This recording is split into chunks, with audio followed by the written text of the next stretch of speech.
Welcome back to Moyo in HD. I am your host, Precious Olare. In our last episode, titled The Perfect Feed, we heard from Florence and Nere about the feed, the posts, the choices, and the performance behind them. Today, in our second episode, titled The Real Story, we go behind the feed entirely to the moments, the doubts, and the parts of life abroad that never makes it online. This one gets personal, so let's get into it. In our last episode, we talked about what you post. Today, I want to talk about what you do not post. Florence, what is the one part of your life here in Scotland that has never once made it online, and what has stopped you from sharing it? The loneliness. I have never posted about how lonely I actually am here in Scotland.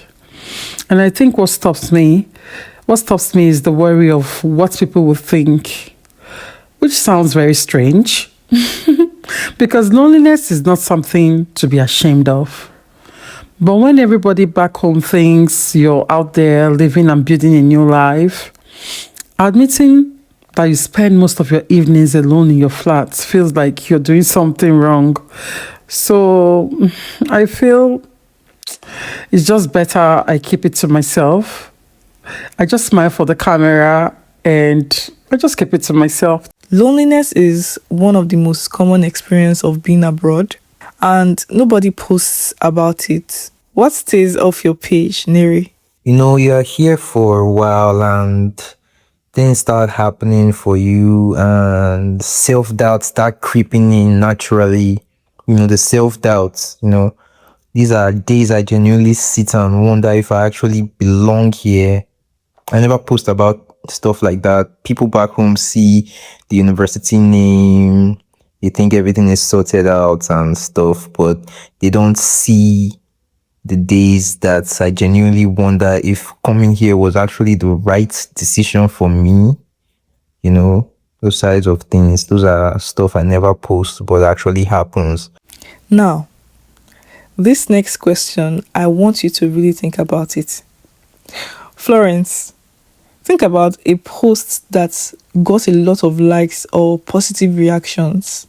What was really going on in your life at that time that your followers had no idea about? One post comes to mind immediately. It was a picture of me in my nursing uniform on my very first day of placement. I looked confident. I was smiling. The caption was something like, "Day one, let us go," something like that. It got so many comments and likes, and my family was so proud. But what nobody knew was that I had called my mom earlier that day and cried for almost an hour. I told her I did not think I could do it. I told her I wanted to come back home. She really encouraged me, told me that I can do it.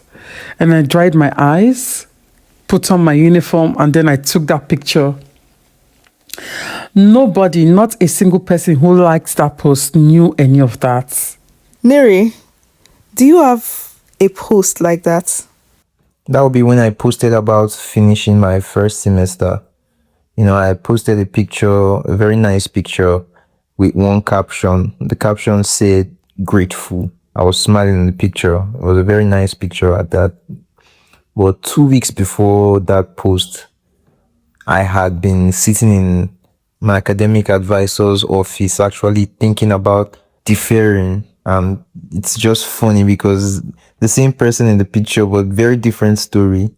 Do the people back home have an accurate picture of what your life here is actually like, and how does that make you feel, Florence? Well, my immediate family has a clear picture of what my life is really like here in Scotland.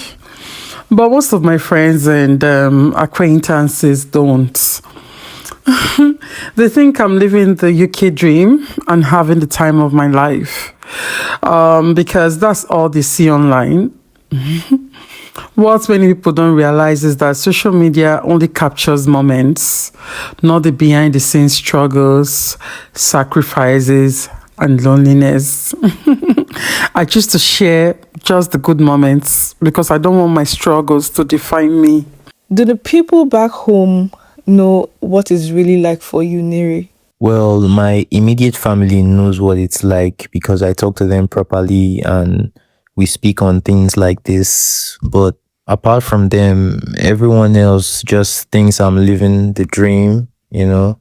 They don't see the hard days or the lonely ones, you know. I post good stuff because I don't want people to only remember the struggle. But at some point, you know, what I post become what people assume my life actually is. This next question connects to something really interesting. Florence, has social media ever changed how you feel about your own life here? Not just how you present it, but how you actually see it yourself. Yes. And this one surprised me when I realized it.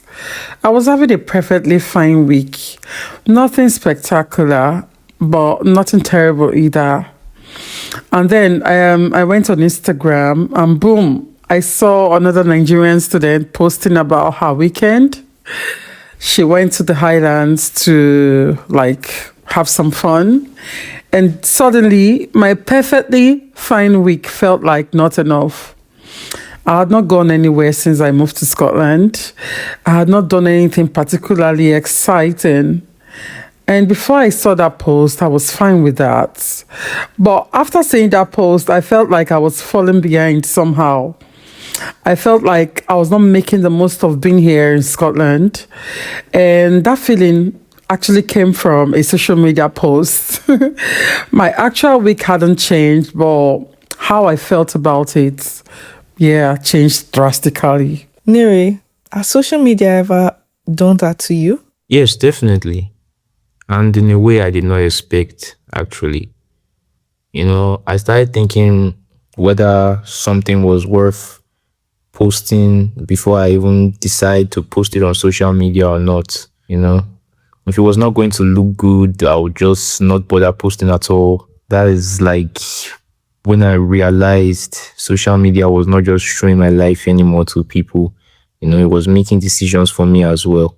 Last question, and this one is for everyone listening.